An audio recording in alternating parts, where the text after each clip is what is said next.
Ayan ang isang nais kong ipabatid sa mga nagde-debunk. Huwag lang natin tingnan sa ating mga mata bago tayo magkaroon ng conclusion. Pakinggan din natin mabuti. Diba? Pakinggan din natin mabuti kung mayroong nakikreate na sound. So, dapat holistic pangkalahatan bago tayo magkaroon ng conclusion na hindi paranormal yung experience ng isang tao. Of course, dapat natin i-consider yung personal account ng mga naka-experience. Huwag natin kagad silang i-debunk. Kasi iba yun iba yung experience na yun Kasi experience na yun, traumatic, nag-create ng takot, naka-apekto sa kanilang kabuhayan. So we have to to show compassion. Yon. Hindi yung tatawanan mo, kaya i-debunk mo kagad. Sa atin, ng isa sa ating mga viewers na si Nathaniel Dizon, ayon sa kanyang kwento ay ilang gabi na di umano silang ginagambala ng mga ingay sa kanilang bubong na hindi niya di umano alam kung ano ang gumagawa. Dahil sa tuwing lumalabas siya para silipin ito, ay wala naman siyang nakikita na kahit na ano. Narito ang mga video at pakinggan mo ito ng mabuti.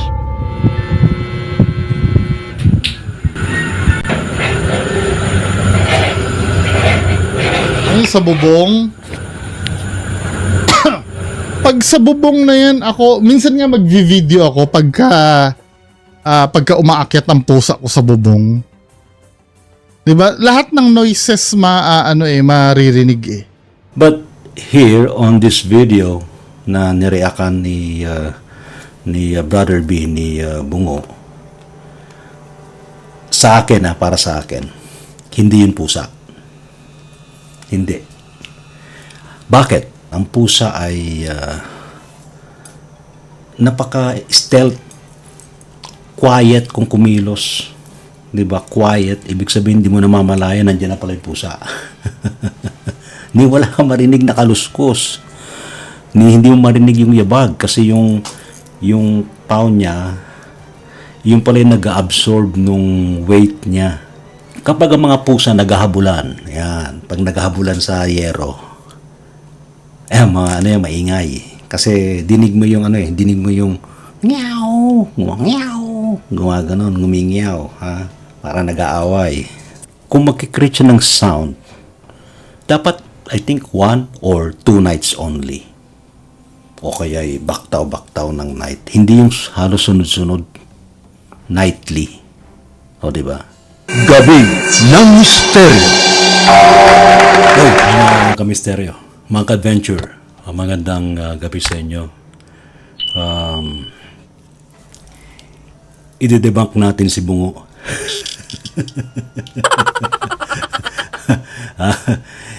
I-debunk natin si Bungo. Alam nyo naman si Bungo, kaibigan naman natin yan. Na naman tayong masamang tinapay kay Bungo. Although na monitor natin yung kanya mga vlog tungkol sa skeptic point of view ng mga paranormal activity. Kahit na mayroong paranormal activity, para sa kanya ay hindi paranormal. Okay, ano nga ba yung mga ito, unahin muna natin to. Itong tungkol sa kapre, yan. Nakita ko yung video na yan tungkol sa kapre. Alright. Ang binabanggit ni Brother B, ni Bungo, ay posibleng pusa. Yung nag-iingay sa bubong. Kaya lang ang problema is series of ilang araw ba yun? 4 consecutive nights na binubulabog nung ingay na yon sa yero ng allegedly ay kapre. Sa atin, ng isa sa ating mga viewers na si Nathaniel Dizon, ayon sa kanyang kwento ay ilang gabi na di umano silang ginagambala ng mga ingay sa kanilang bubong na hindi niya di umano alam kung ano ang gumagawa. Dahil sa tuwing lumalabas siya para silipin ito, ay wala naman siyang nakikita na kahit na ano. Narito ang mga video at pakinggan mo ito ng mabuti.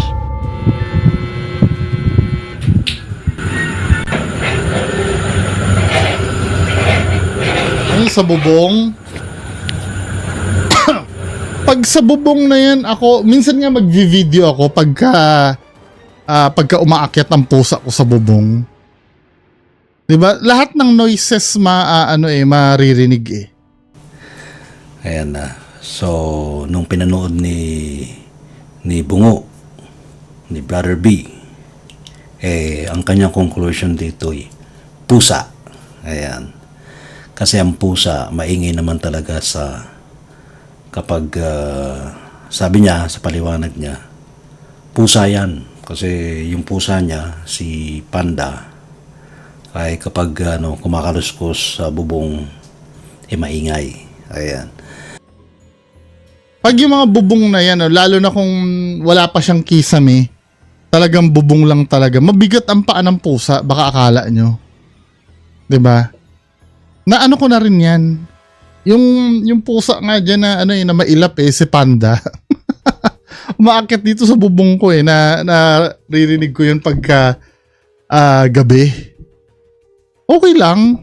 Ganyan din.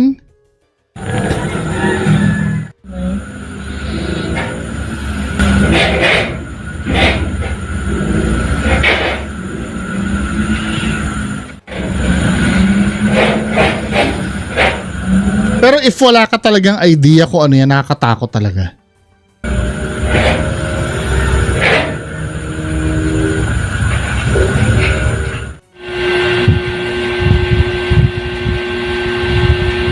Pero ang unique dito, ilang gabi na nagkakaganyan.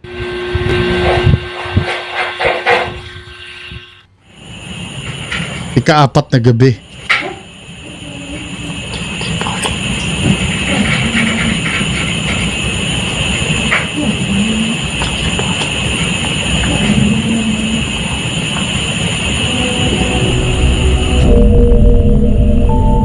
Mula sa mga bidyong ito ay maririnig ang mga malalakas na tunog at mga pagkaluskos sa kanilang bubong na ayon kay Nathaniel ay halos gabi-gabi di umano nilang naririnig. At dahil nga wala silang nakikitang kahit anuman na posibleng gumagawa ng mga ingay na ito, ay kumonsulta sila sa isang manggagamot. Yun. Doon magi-start. Kasi yung evidence nilang kaluskos itself, hindi siya conclusive eh. 'Di ba? Siguro tinitingnan nila wala silang nakikita, no? Kasi alam mo, yung mga pusa mabilis din 'yan eh. Sometimes narinig mo yan, pero hindi mo makikita. Pero pusa talaga.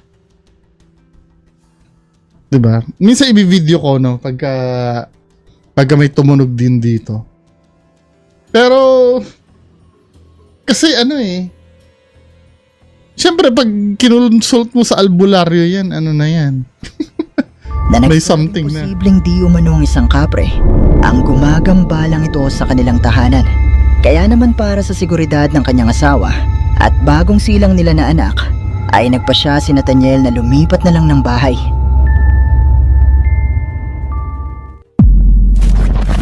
So yun na yun. Ang bidyong ito ay mula naman kay TikTok user, Nakia. Yun na yun. Ang bidyong ito ay isa lamang short film o pagsasadula at ang kwento ay hango sa kanyang tunay na karanasan nang isang gabing sila ay magkaroon ng isang hindi inaasahang bisita. Yun na lang yung kapre. Yung sa kapre na yun, yung tunog na yun, hindi siya conclusive na evidence ng paranormal. It could be anything eh. Diba? Kasi kung kapre man yun, ang kapre, nakakapag-create siya ng noise na ganon. So meaning, pwede siyang maging physical. Bakit ganon laging ginagawa ng kapre? Wala na ba siya ibang alam kundi magkuskus sa bubong? Alright, so I think doon muna tayo sa yung may science, ano bang ng pusa? Ano ba ang qualities ng pusa? Pero sa pagkakaalam ng karamihan, ang pusa ay napaka-stealth, quiet kung kumilos. 'Di ba? Quiet, ibig sabihin hindi mo namamalayan nandiyan na pala yung pusa. Ni wala kang marinig na kaluskos. Ni hindi mo marinig yung yabag kasi yung paw niya, yung pala yung nag-absorb nung weight niya.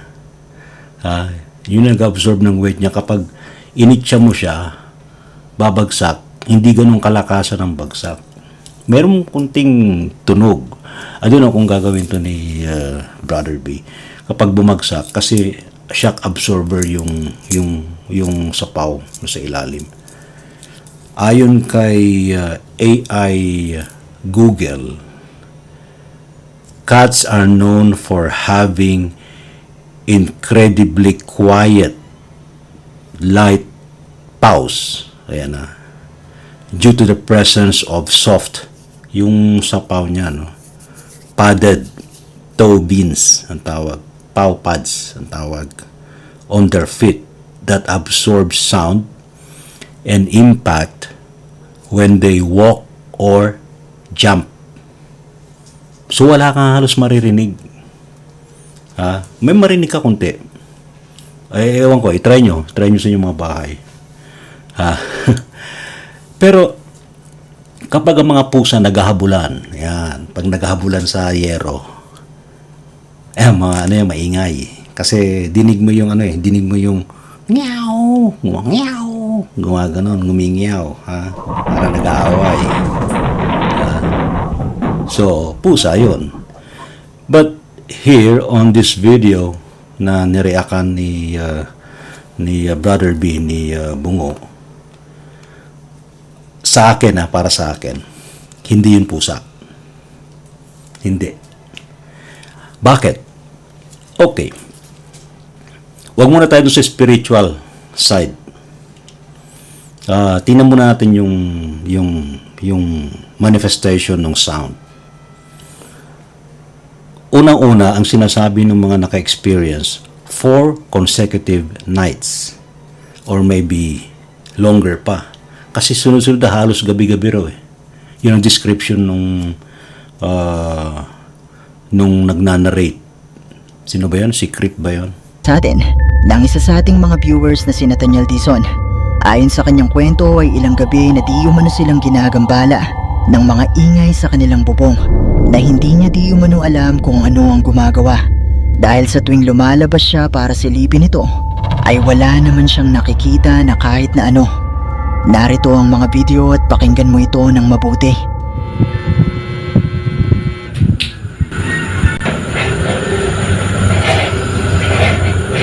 Sa bubong. Pag sa bubong na yan, ako, minsan nga mag-video ako pagka umaakyat ang pusa ko sa bubong. 'Di ba? Lahat ng noises maririnig eh. Pag yung mga bubong na yan, lalo na kung wala pa siyang kisame, talagang bubong lang talaga. Mabigat ang paa ng pusa, baka akala nyo. 'Di ba? Na ano ko na rin yan. Yung pusa nga dyan na na mailap si Panda. Umaakyat dito sa bubong ko na naririnig ko yun pagka gabi. Okay lang. Ganyan din.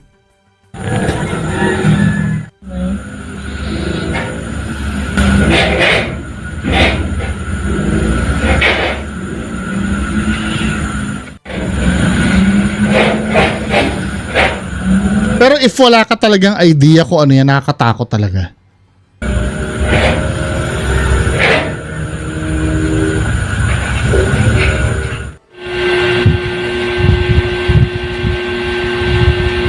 Pero ang unique dito, ilang gabi na nagkakaganyan.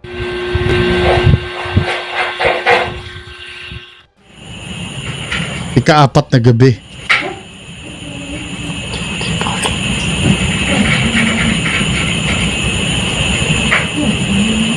Ayan. So, sunod-sunod na gabi. Na ganun ang tunog. Kung pakikinggan natin mabuti yung sound. Ito, pakinggan natin. Yung sound.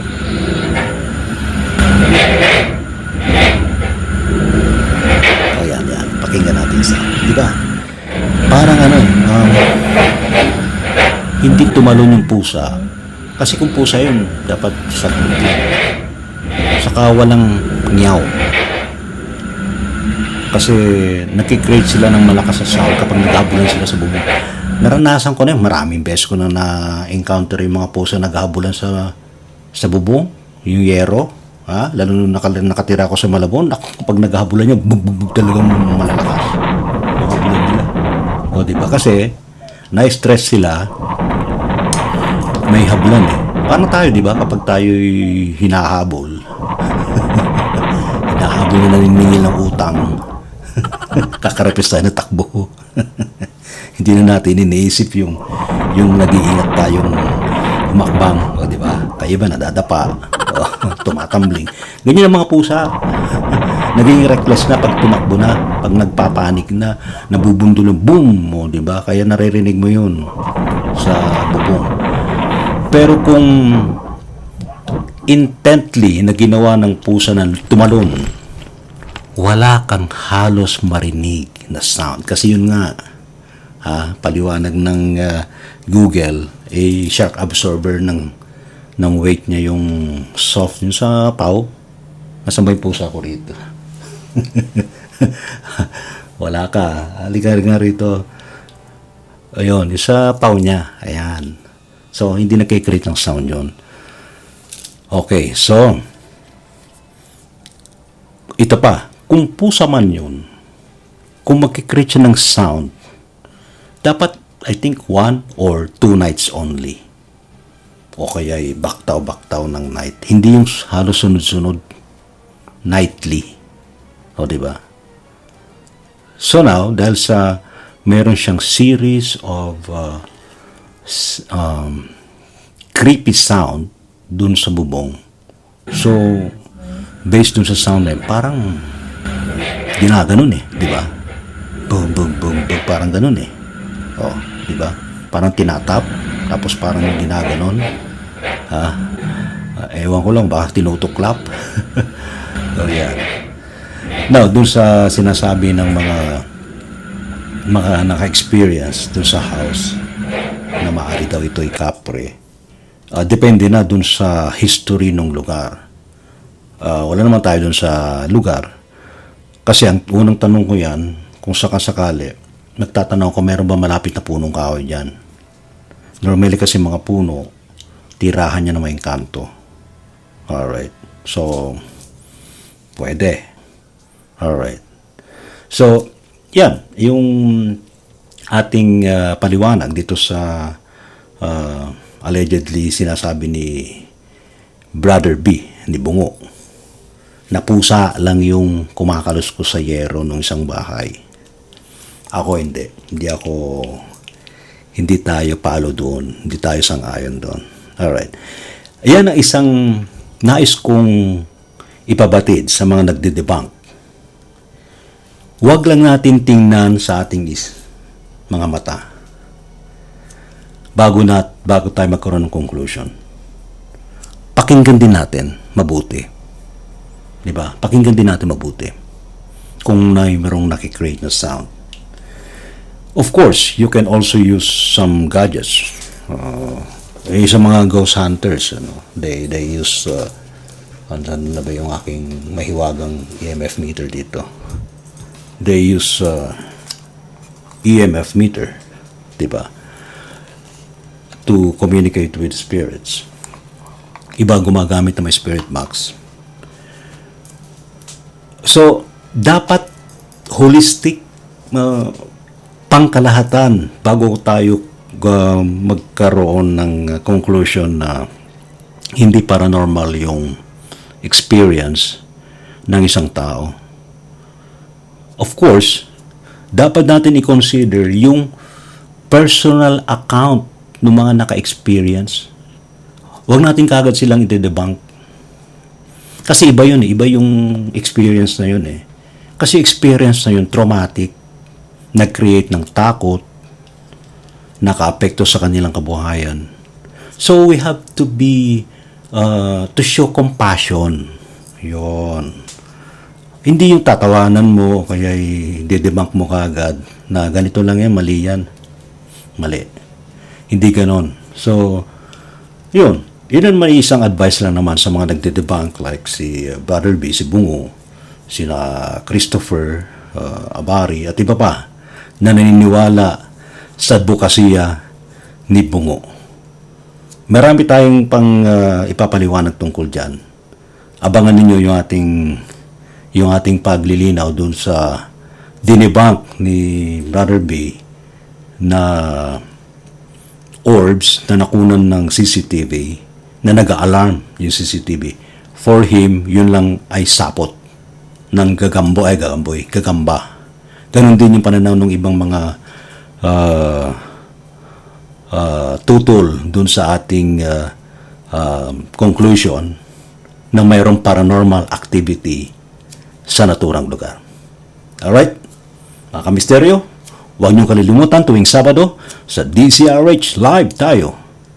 Join us tuwing Saturday, 10 to 11 p.m. sa DCRH Radio, TV, cable channels, Facebook, and YouTube channel. Alright? Huwag din po niyong kalilimutan palagi mag-like and subscribe for more videos sa ating Ray T. Sibine Adventures channel and also sa isa pang channel natin, ang Team Misterio Philippines. See you.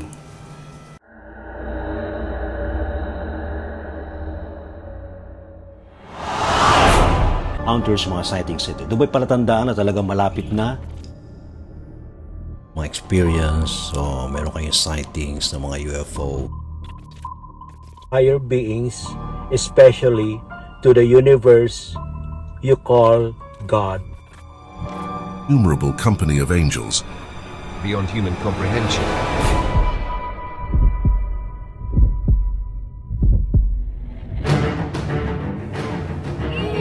Us. Wow, propulsion system.